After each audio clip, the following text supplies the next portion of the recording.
I think that you guys, whenever you looking to buy a house, I think that you should start that process right away. Like, just know that you're good. So whenever you're ready to start and really go full force into, yes, I'm buying a house, let me get approved.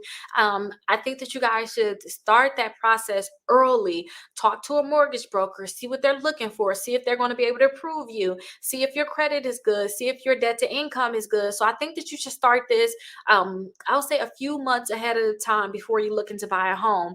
And if you're last minute looking into buying a home, that don't mean that you can't buy a home right away. It just means that you have to move faster.